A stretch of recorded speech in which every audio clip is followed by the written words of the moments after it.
नमस्कार, आप देख रहे हैं टीवी 20 न्यूज। मैं हूं आपके साथ अशोक वर्मा। अपने अपने क्षेत्रों की खबरों को देखने के लिए बने रहिए हमारे साथ। अब शुरुआत करते हैं खबरों की तरफ। मोदी सरकार के 15 लाख करोड़ का घोटाला, महंगाई और बेरोजगारी के खिलाफ आप कार्यकर्ताओं ने जबरदस्त विरोध प्रदर्शन किया। पीएम मोदी जनता पर टैक्स का बोझ ला देते हैं, मित्रों का कर्ज माफ करते हैं। पीएम मोदी सरकार 15 लाख करोड़ का हिसाब दे वरना गद्दी छोड़ दे, ऐसा कहना है राजेश यादव, प्रदेश अध्यक्ष पूर्वांचल प्रांत आप आदमी पार्टी उत्तर प्रदेश का। उन्होंने कहा कि मोदी सरकार द्वारा 15 लाख करोड़ का घोटाला, महंगाई बेरोजगारी के खिलाफ आम आदमी पार्टी के कार्यकर्ताओं ने पूर्वांचल प्रांत अध्यक्ष राजेश यादव एडवोकेट के नेतृत्व में कलेक्ट्रेट से ललितपुर बड़ादेव नगरपालिका से होते हुए कुंवर सिंह उद्यान तक पदयात्रा निकालकर जबरदस्त विरोध प्रदर्शन किया। पदयात्रा में कार्यकर्ताओं ने हाथों में बैनर, पोस्टर, तिरंगा लेकर मोदी सरकार के खिलाफ नारेबाजी की। मोदी सरकार द्वारा 15 लाख करोड़ की लूट का खुलासा करते हुए पूर्वांचल अध्यक्ष राजेश यादव ने कहा कि मोदी सरकार ने जनता पर टैक्स लगाकर अपने मित्रों का 10 लाख करोड़ रुपए बैंकों का माफ़ करवा दिया, 5 लाख करोड़ का टैक्स माफ़ करवा दिया। दूध, दही, छाछ, आटा, चावल, गैस सिलेंडर, डीजल, पेट्रोल जैसी कई दैनिक जीवन में उपयोग होने वाली वस्तुओं को महंगा कर जनता पर बोझ डाल दिया। उन्होंने कहा कि इसके अलावा मोदी सरकार ने कारपोरेट पर टैक्स घटाकर 30% से 22% कर दिया, जिसका भुगतान जनता कर रही है। मोदी सरकार ने अपने पूंजीपति मित्रों का फायदा पहुंचाने के लिए जनता के साथ विश्वासघात किया है। मोदी सरकार जिस तरह सरकारी संपत्तियों को बेच रही है, इससे पूंजीपतियों को बहुत ही फायदा होने वाला है। इस घाटे को पूरा करने के लिए जनता के ऊपर अतिरिक्त टैक्स लगाकर उन्हें आर्थिक रूप से कमज़ोर कर दिया जाएगा। मोदी सरकार 15 लाख करोड़ का हिसाब दे वरना गद्दी छोड़ दे। उन्होंने कहा कि बड़ी संस्थाएं सरकार से गांठ साठ करके अपना कर्जा माफ़ करवा रही हैं, तो वही अविश्वसनीय। जिला अध्यक्ष रविंद्र यादव ने कहा कि आधुनिक मोटरलिक्स लिमिटेड 5,371 करोड़ के कर्जे में डूबी थी, लेकिन 410 करोड़ में इनका समझौता हो गया। अशोक इंडस्ट्रीज लिमिटेड 29,524 का कर्जा इन पर था, लेकिन 5,052 करोड़ रुपए में इनका सेटलमेंट हो गया। M tech auto limited company 12,641 crore का कर्जा था, लेकिन इनका सेटलमेंट 2,615 करोड़ रुपए देकर ये भी बरी हो गए। बड़ी संख्या में ऐसी डिफॉल्टर कंपनियों में बताते हुए कहा कि ऐसी कंपनियों का कुल 3,53,655 करोड़ रुपया माफ़ कर दिया गया। क्या ये दुखद और चौंकाने वाले तथ्य नहीं है कि आज देश का किसान फसल का दाम न मिलने पर आत्महत्या कर रहा है, बेरोजगार नौकरी पाने के दुख में डिप्रेशन में आकर खुदकुशी कर लेता है। लेकिन इन लोगों का क्या, जो देश का पैसा गबन कर बैठे हैं और बिना किसी डर के, क्योंकि वो जानते हैं कि सरकार उनके साथ है। इस मौके पर पदयात्रा में कृपा शंकर पाठक, राम स्वरूप यादव, डॉक्टर अनुराग, रमेश यादव, रमेश मौर्य, अनिल यादव, सुनील यादव, रमेश पांडे, बिट्टू यादव, राजेश विश्वकर्मा। क्या नाम है? राजेश यादव, आम आदमी पार्टी का प्रांतीय अध्यक्ष हूँ पूर्वांचल प्रांत का। तो क्या कार्यक्रम आज? आज महंगाई और बेरोजगारी के खिलाफ हम लोगों ने पदयात्रा का आयोजन किया था, और ये पदयात्रा हमारी कलेक्ट्रेट कचहरी से होते हुए, रैदोपुर होते हुए, बड़ादेव होते हुए, नगरपालिका होते हुए यहाँ कुंवर सिंह उद्यान में समाप्त हुई है। क्या ऐसे विरोध किया गया? देश में जिस तरह से बेरोजगारी बढ़ी है और जिस तरह से महंगाई चरम पे पहुंची हुई है, तो इसके खिलाफ आज आप देख रहे हैं कि विपक्षी दलों में एक भय का माहौल मोदी सरकार ने पैदा कर दिया है। उनके खिलाफ दुनिया भर की जांचें करवा रही है, उनके खिलाफ ईडी भेज रही है, उनके खिलाफ सीबीआई भेज रही है, जिसकी वजह से विपक्षी दल बोलने की ताकत उनमें ख़त्म हो गई है। ऐसी स्थिति में आम आदमी पार्टी ने यह बीड़ा उठाया है, और हमें और आपको यह जानकर घोर आश्चर्य होगा कि देश की जो महंगाई है और देश की जो बेरोजगारी है वो बढ़ी नहीं है, बल्कि बढ़ाई गई है। कारपोरेट जगत के लोगों का 10 लाख करोड़ का टैक्स माफ़ कर दिया, 5 लाख करोड़ का टैक्स माफ़ कर दिया, कुल 15 लाख करोड़ हो गया। आपने देखा किस तरह से इन लोगों ने कारपोरेट जगत का जो 30% का जो ब्याज दर थी उसको घटा करके 22% कर दिया, और इन सब का बोझ आम जनता पे डाल दिया। आम जनता आज दूध, दही, छाछ, दाल, तेल, चावल, आटा, इन सब पे टैक्स इतना ज़्यादा बढ़ा दिया। अभी हम तो पेट्रोल, डीजल और गैस के दाम से हम त्रस्त थे ही, तब तक हमारा आटा भी बढ़ गया। हमारी दालें भी बढ़ गई, हमारा तेल भी बढ़ गया, हमारा खाना खाना 2 जून का मुश्किल कर रही है ये सरकार। और क्यों कर रही है? क्योंकि इसने बड़े लोगों का टैक्स माफ़ कर दिया और उसकी भरपाई आम जनता से करवा रही है। तो कहीं से भी यह कदम राष्ट्र के हित में यह कदम नहीं माना जाएगा, बल्कि यह कदम राष्ट्र के विरोध में माना जाएगा। और जो भी कदम राष्ट्र के विरोध में होगा, आम आदमी पार्टी उसकी जमकर मुखालफत करेगी। जिस तरह से मोदी सरकार आप देख रहे हैं कि अपने विपक्षियों पर निशाना साध रही है, उनकी सरकार को गिराने का प्रयास कर रही है। यह प्रयास ऑपरेशन लोटस का नाम इन्होंने दिया हुआ है और करोड़ों करोड़ रुपया इसके पीछे ये बहा रही है। अब तक ये 500 से ज़्यादा विधायकों को खरीद चुके हैं, तमाम स्टेट्स में सरकार गिरा चुके हैं, लेकिन दिल्ली में इनका यह कार्यक्रम पूरी तरह से फेल हो गया। यहाँ पर इन्होंने विधायकों को खरीदने के लिए जो ऑफ़र किया, वो विधायक एक भी टूटने को तैयार नहीं हुए और इनका ये पूरा ऑपरेशन फेल कर गया, ख़त्म हो गया इनका ये ऑपरेशन। इसलिए ये बौखलाहट में है। और आज महंगाई जिस तरह से बढ़ी हुई है, उसके सिर्फ और सिर्फ मोदी जी जिम्मेदार हैं। इसलिए कॉलेज में भव्य रूप से मुख्य अतिथि ADRMFR Azad Bhagat Singh, CMO doctor IN Tiwari, डॉक्टरों के साथ प्रमुख समाजसेवी गोविंद दुबे के सौजन्य से शिविर का उद्घाटन फीता काटकर किया गया। डॉक्टर एप की संचालिका श्रीमती श्वेता श्रीवास्तव एवं अभिषेक श्रीवास्तव संयोजन एवं संचालन प्रमुख समाजसेवी अरविंद चित्रांश, शिविर के प्रभारी डेंटल सर्जन डॉक्टर श्रीवास्तव थे। अध्यक्षा महाकवि साहित्यकार प्रभु नारायण प्रेमी जी ने किया। सैकड़ों मरीज का शिविर देखते हुए और दवा का वितरण किया। प्रमुखता से मरीज को संतुष्ट करते हुए प्रभावशाली ढंग से नाक कान गला के डॉक्टर शरद मिश्रा एवं नस और जोड़ विशेषज्ञ डॉक्टर पवन राय के साथ बच्चों के doctor Deepak Pandey, general physician doctor Pankaj Jaiswal, doctor plastic surgeon doctor Subhash Singh, दंत रोग विशेषज्ञ JB पांडे एवं शक्ति पांडे, PGI के डॉक्टर हर्ष सिंह, डॉक्टर अनुपमा शुक्ला, प्राथमिक स्वास्थ्य केंद्र के सहयोग से कोविड-19 की भी तमाम लोगों को वैक्सीन लगवाई गई। स्वास्थ्य विभाग से सहयोग के रूप में pharmacist Prem Sagar Yadav, Geeta Verma, staff nurse Sujeet Sharma, Suman Singh, lab technician Amit Yadav, Shravan Kumar, Hansraj Sawan, Lal Srivastava, homeopathic doctor DC Srivastava, Ajay Rai, सभासद मिथुन निषाद, नरेंद्र त्रिपाठी, आज अध्यापक DAV इंटर कॉलेज HDFC से रविंद्र मौर्य आदि लोग उपस्थित रहे। सर, परामर्श शिविर के बारे में कुछ बताएं। इसके बारे में जो शिविर लगा हुआ है, बढ़िया कार्यक्रम था। डॉक्टर शरद मिश्रा जी ने पूरा सहयोग दिया है। पेशेंट देखे गए, सबको उचित सलाह दी। सर बताएंगे कुछ? जी, गोविंद दुबे जी के सौजन्य से ये बड़ा महत्वपूर्ण और उचित काम किया गया, जिसमें शहर के मैक्सिमम लोगों का डॉक्टरों द्वारा सलाह एवं उपचार दिया गया है। ये बहुत ही सराहनीय कार्य है और इस तरह के सराहनीय कार्य जो शहर के चुनिंदा लोग हैं उनको समय समय पर करना चाहिए, ताकि जल्द से ज़्यादा लोग इसका लाभ उठाएं। धन्यवाद। निःशुल्क लगाया गया है गोविंद दुबे जी की तरफ से, पहले तो मैं उन्हीं को धन्यवाद देता हूँ कि समाज में इस तरह के कार्य जो है जो एक विलुप्त होने की स्थिति में आ रहे थे, तो गोविंद जी के अथक प्रयास से ये कार्यक्रम बहुत ही कम समय में लगाया गया, जिससे बहुत से हमारे यहाँ के लोग लाभान्वित हो रहे हैं। और मैं उम्मीद करता हूँ कि भविष्य में भी ऐसा फिर काम गोविंद दुबे जी द्वारा फिर से पुनः लगना है। तो इस तरह के कार्य अगर समाज में हो तो मैं समझता हूँ कि जो गरीब तबके के लोग हैं, जिनको सबसे बड़ा स्वास्थ्य की प्रॉब्लम आती है, उसमें निश्चित रूप से इनके द्वारा सहयोग मिल सकता है। धन्यवाद। रविवार को जिला पंचायत भवन के नेहरू हॉल में श्री 1008 संत शिरोमणि गणिनाथ बाबा जयंती समारोह का आयोजन धूमधाम से किया गया। कार्यक्रम की अध्यक्षता जिला अध्यक्ष शंकर शाह व संचालन मनोज कुमार गुप्ता ने किया। कार्यक्रम के मुख्य अतिथि के रूप में उत्तर प्रदेश के राज्य मंत्री दर्जा प्राप्त व्यापारी बोर्ड के उपाध्यक्ष मनीष गुप्ता व विशिष्ट अतिथि CFF के उप सभापति रमाशंकर जायसवाल भी शामिल हुआ। और क्या कुछ कहा, सुनिए। हाँ सर, यहाँ क्या कार्यक्रम हुआ? आजमगढ़ से तो मेरा बराबर नाता है। यहाँ पर हर छोटे बड़े कार्यक्रमों में मेरा लगातार आना रहता है। इसी के चलते हमने यहाँ पर लोकसभा भी जीती हमारी पार्टी ने।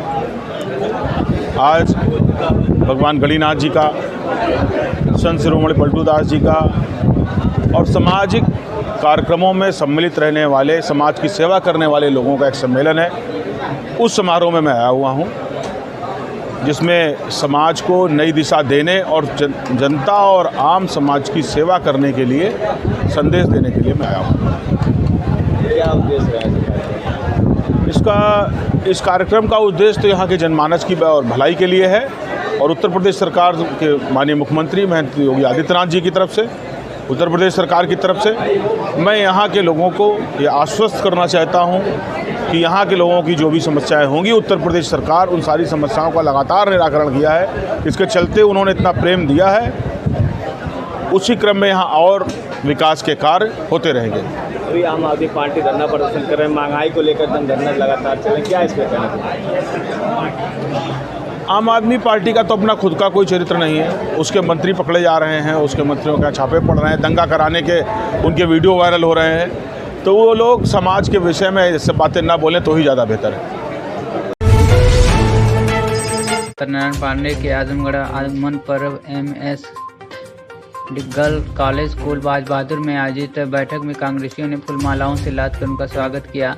कार्यक्रम में विशिष्ट अतिथि उत्तर प्रदेश कांग्रेस कमेटी के उपाध्यक्ष विश्व विजय सिंह, महासचिव मणेंद्र सिंह, मनोज कुमार गौतम बैठक में उपस्थित थे। कांग्रेसियों ने सभी अतिथियों का माल्यार्पण कर स्वागत किया। तत्पश्चात जिला कांग्रेस कमेटी के अध्यक्ष प्रवीण कुमार सिंह की अध्यक्षता में बैठक हुई। बैठक में विभिन्न राजनीतिक मुद्दा दलों पर वर्तमान राजनीतिक परिस्थितियों पर विचार विमर्श हुआ। संचालन PCC सदस्य मुन्नू यादव ने किया। बैठक को संबोधित करते हुए राष्ट्रीय सचिव सत्यनारायण पटेल ने कहा कि कांग्रेस पार्टी सत्य के साथ खड़ी रहने वाली पार्टी है, वहीं बीजेपी सरकार लोकतांत्रिक सत्ताओं का दुरुपयोग कर विपक्ष की आवाज़ दबाने में लगी हुई है। ED CBI से कांग्रेस को छोड़कर सारा विपक्ष डरा हुआ है।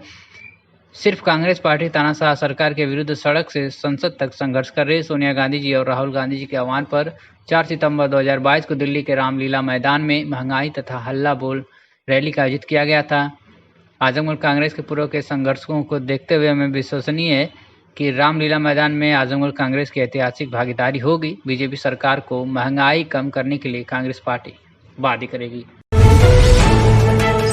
शशांक शेखर सिंह पुष्कर ने युवाओं के साथ उत्पीड़न शोषण को रोकने एवं उनके अधिकार सम्मान स्वाभिमान के संरक्षण संवर्धन के लिए युवा आधारित नीति के तहत राष्ट्रीय युवा आयोग अथवा राष्ट्रीय युवा कल्याण आयोग के गठन करते हुए राजनैतिक भूमिका भागीदारी सुनिश्चित करने हेतु युवा संसद के गठन, बढ़ती बेरोजगारी के समाधान हेतु कुशल व योग्य बेरोजगारों के लिए राष्ट्रीय रोजगार गारंटी जैसी ठोस एवं फलदायी कार्य योजना बनाने, परिवार में योग्यता के आधार पर परिवार में कम से कम एक सदस्य को सरकारी नौकरी अथवा स्वरोजगार की व्यवस्था, रोजगार न मिलने तक 10,000 रुपये प्रतिमाह बेरोजगारी भत्ता तथा केंद्र एवं प्रदेश सरकार के विभागों में रिक्त पदों पर तत्काल पारदर्शी तरीके से भरने, संबंधित आयोगों द्वारा आयोजित परीक्षाओं एवं परिणाम की समय सीमा निर्धारित व संबंधित अधिकारियों की जवाबदेही सुनिश्चित कराने हेतु कानून बनाए जाने तथा बेरोजगारों की प्रतियोगी परीक्षाएं एवं परिवहन सुविधा निःशुल्क किए जाने के लिए विपक्षी दलों एवं भाजपा सांसदों, मंत्रियों को मांग पत्र देकर आगामी शीतकालीन सत्र में प्रस्ताव लाने व मंच के प्रयासों व संघर्षों को अपना समर्थन पर प्रबल संस्तुति हेतु युवाओं के हित में सकारात्मक निर्णय लेने के लिए माननीय प्रधानमंत्री एवं लोकसभा अध्यक्ष को पत्र लिखने के लिए रक्षा मंत्री भारत सरकार राजनाथ सिंह से शशांक शेखर सिंह पुष्कर के नेतृत्व में राष्ट्रीय युवा अधिकार मंच के प्रतिनिधि मंडल से मिलकर मांग पत्र सौंपकर अविलंब विचार करने के लिए माननीय प्रधानमंत्री लोकसभा अध्यक्ष को पत्र लिखने का अनुरोध किया। नौजवानों के बुनियादी सवालों एवं पीड़ा से अवगत कराते हुए कहा कि यदि समय रहते कोई ठोस कार्य योजना नहीं बनाई गई तो योग्य नौजवान बेरोजगारी की दशा में अवसादग्रस्त होकर अपराध की तरफ बढ़ जाएंगे, जो चिंतनीय व गंभीर है। और क्या कुछ कहा राष्ट्रवादी युवा अधिकार मंच के शशांक सिंह शेखर पुष्कर ने, सुनिए। राजनाथ सिंह के पास आप गए थे अपना मांग पत्र लेकर, क्या उन्हें कहा और क्या आश्वासन दिया? आप जानते हैं कि मैं छात्रों, नौजवानों, बेरोजगारों के लिए हमेशा उनकी बुनियादी सवालों को लेकर के संघर्ष करते रहा हूँ। अभी तक युवाओं के लिए कोई युवा आधारित नीति नहीं बनी, राष्ट्रीय स्तर पर कोई उनका आयोग नहीं बन पाया और योग्य और कुशल बेरोजगार नौजवानों के लिए राष्ट्रीय रोजगार गारंटी जैसी ठोस कार्य योजना नहीं बन पाई है। उन्हीं मांग पत्रों को लेकर के मैंने माननीय रक्षा मंत्री जी से अनुरोध किया है कि माननीय प्रधानमंत्री और माननीय लोकसभा अध्यक्ष महोदय को पत्र लिख करके आगामी शीतकालीन सत्र में यह व्यवस्था सुनिश्चित करें ताकि शीतकालीन सत्र में नौजवानों के अधिकार संरक्षण संवर्धन हेतु यह बिल को पास किया जा सके। सर, जिस तरह से कहा कि नौजवानों के लिए सरकार नौकरियाँ निकालेगी, मगर अभी तक के जो सरकारों ने जो है लोगों जो सरकारें थी उन्हें बेच दिए हैं ऐसी नौकरियाँ जहाँ पर उनको ख़त्म होता जा रहा है, नौजवानों का मुस्तकबिल बिगड़ता नजर आ रहा है। इन्हीं बुनियादी सवालों को लेकर के आप देखेंगे कि जब यही विपक्ष के लोग सत्ता में होते हैं तो रोज़गार की बड़ी बड़ी बातें करते हैं। आज जब विपक्ष में हैं तो बेरोजगारी की बात करते हैं। इन्हीं कारणों से मैं राष्ट्रीय युवा आयोग की मांग कर रहा हूं, राष्ट्रीय रोजगार गारंटी जैसी ठोस कार्य योजना की मांग कर रहा हूं, ताकि जो भी पढ़े लिखे योग्य बेरोजगार हैं उनको रोजगार की गारंटी प्रारंभ से ही एक निश्चित कार्य योजना के तहत सुनिश्चित हो पाए। राजनाथ जी से मिले, क्या लगता है कि आपका जो मांग पत्र दिया है कुछ आगे होगा, कुछ आश्वासन मिला आपको? मुझे भरोसा है, देश के महान नेता हैं और लखनऊ के सांसद होने के नाते उत्तर प्रदेश के पूर्व मुख्यमंत्री भी रहे हैं। मैंने मांग पत्र प्रेषित करते हुए उनसे अनुरोध किया है कि माननीय प्रधानमंत्री जी के संज्ञान में लाया जाए, नौजवानों के सम्मान स्वाभिमान उनके अधिकार संरक्षण संवर्धन की रक्षा किया जाए, उनके साथ न्याय किया जाए। जो अभी तक उनके साथ न्याय नहीं हो पाया है तो उसमें उन्होंने आश्वासन दिया है कि पत्र के माध्यम से प्रबल पैरवी की जाएगी। ठीक है, पूरा काफ़ी तेज स्पीड से डिवाइडर से टकराकर पलट गई और दूसरी पटरी पर एक मोटरसाइकिल सवार से जाकर टकराई। इसमें मोटरसाइकिल सवार की मृत्यु हो गई है। इसके साथ साथ अर्टिगा में जा रहे 2 व्यक्ति व एक बच्चे की मृत्यु हो गई है। 2 घायल महिलाओं को जिला अस्पताल आजमगढ़ रेफर किया गया है, जहां इनका वर्तमान में उपचार चल रहा है। मौके पर पुलिस बल मौजूद है, शांति व्यवस्था कायम है। पंकज राजभर उम्र 23 वर्ष के साथ कुछ लोगों द्वारा मारपीट की गई है, जिस कारण से इनकी मृत्यु हो गई है। मौके पर एसपी ग्रामीण सीओ फूलपुर को भेजा गया, डेड बॉडी को पोस्टमार्टम के लिए भेजकर पीएम कराया गया है। परिजनों की तहरीर पर अज्ञात के विरुद्ध धारा 302, 323, 506 आईपीसी की एफआईआर थाना दीदारगंज में पंजीकृत की गई है। अभी तक की तफ्तीश से यह ज्ञात हुआ है कि मृतक कल रात्रि लगभग 10 बजे अपने 2 दोस्तों के साथ अपनी परिचित लड़की से मिलने के लिए गांव नटौली, थाना शाहगंज, जिला जौनपुर गया था। उसी दौरान ये घटना घटित हुई है। सीओ फूलपुर के नेतृत्व में टीम गठित कर घटना का अनावरण व अभियुक्तों की गिरफ्तारी शीघ्र ही सुनिश्चित की जाएगी। काफ़ी तेज स्पीड से डिवाइडर से टकराकर पलट गई और दूसरी पटरी पर एक मोटरसाइकिल सवार से जाकर टकराई। इसमें मोटरसाइकिल सवार की मृत्यु हो गई है। इसके साथ साथ अर्टिगा में जा रहे 2 व्यक्ति व एक बच्चे की मृत्यु हो गई है। 2 घायल महिलाओं को जिला अस्पताल आजमगढ़ रेफर किया गया है, जहां इनका वर्तमान में उपचार चल रहा है। मौके पर पुलिस बल मौजूद है, शांति व्यवस्था कायम है। हल्ला होने पर किया गया विदाई समारोह। पुलिस अधीक्षक अनुराग आर्य ने कानून व्यवस्था को चुस्त दुरुस्त बनाने के लिए पुलिस महकमे में बड़ा फेरबदल किया है, जिसमें जीयनपुर कोतवाली में तैनात मुंशी संजय कुमार, राहुल सिंह, कांस्टेबल प्रमोद यादव, रमेश यादव का स्थानांतरण कर दिया गया है। तबादले के बाद इन पुलिसकर्मियों का जीयनपुर कोतवाली में विदाई की गई। वहीं जीयनपुर कोतवाल यादवेंद्र पांडे ने कहा कि हमारे इन पुलिसकर्मियों का कार्य बहुत ही सराहनीय रहा, हम लोगों के साथ रहकर कार्य किया जो काफ़ी अच्छा अनुभव रहा। उन्होंने उज्जवल भविष्य की कामना की। इस दौरान मौके पर निरीक्षक महेंद्र कुमार, एसआई देवेंद्र कुमार सिंह, एसआई शंकर यादव मौजूद रहे। भीषण सड़क हादसे में 4 लोगों की मौत हो गई है, जिसमें 1.5 वर्षीय मासूम समेत 3 की मौत उनकी हुई जो अर्टिगा कार में थे, जबकि बाइक सवार की एक अन्य की भी मौत हो गई। वहीं 2 महिलाओं समेत 3 लोग गंभीर रूप से घायल हैं। आपको बता दें, वर्धा थाना क्षेत्र के भगवानपुर नहर के पास आजमगढ़ की तरफ से जौनपुर की तरफ आ रही अनियंत्रित अर्टिगा पुल से टकराकर पलट गई। इसके बाद तेज रफ्तार में कई बार पलटी। सामने से आ रही बाइक को भी अर्टिगा गाड़ी ने चपेट में ले लिया। वहीं आपको बता दें, बाइक सवार एक की मौत हुई, जबकि उस पर सवार एक अन्य गंभीर जख्मी भी हो गया। आपको बता दें, अर्टिगा गाड़ी पर सवार लोगों की शिनाख्त का प्रयास किया जा रहा है। बताया जा रहा है कि कार में 2 महिलाएं, 2 पुरुष समेत 5 लोग सवार थे, जिसमें एक 1.5 वर्षीय बच्चा भी था। दोनों महिलाओं की हालत गंभीर है, बाकी 3 अन्य की भी मौत हो गई है। पुलिस गाड़ी के नंबर प्लेट से शिनाख्त की कोशिश कर रही है, जिस पर महेंद्र यादव नाम आ रहा है। बता रहे हैं कि शहर कोतवाली क्षेत्र के एक रामपुर के निवासी हैं। वहीं बाइक सवार मृतक की शिनाख्त सुशील सरोज निवासी जगदीशपुर थाना बर्दा के रूप में हुई है। पुलिस को कब्जे में लेकर कार्रवाई में जुट गई है। वहीं दोनों गंभीर महिलाओं को स्थानीय अस्पताल के प्राथमिक चिकित्सा के बाद जिला अस्पताल के लिए रेफर कर दिया गया है। घटना के संबंध में क्या कुछ कहा पुलिस अधीक्षक ने, सुनिए। आज देर शाम थाना बर्दा अंतर्गत ठेकमा चौकी से आगे हाईवे पर एक अर्टिगा गाड़ी जो काफ़ी तेज़ स्पीड से डिवाइडर से टकराकर पलट गई और दूसरी पटरी पर एक मोटरसाइकिल सवार से जाकर टकराई। इसमें मोटरसाइकिल सवार की मृत्यु हो गई है। इसके साथ साथ अर्टिगा में जा रहे 2 व्यक्ति व एक बच्चे की मृत्यु हो गई है। 2 घायल महिलाओं को जिला अस्पताल आजमगढ़ रेफर किया गया है, जहां इनका वर्तमान में उपचार चल रहा है। मौके पर पुलिस बल मौजूद है, शांति व्यवस्था कायम है।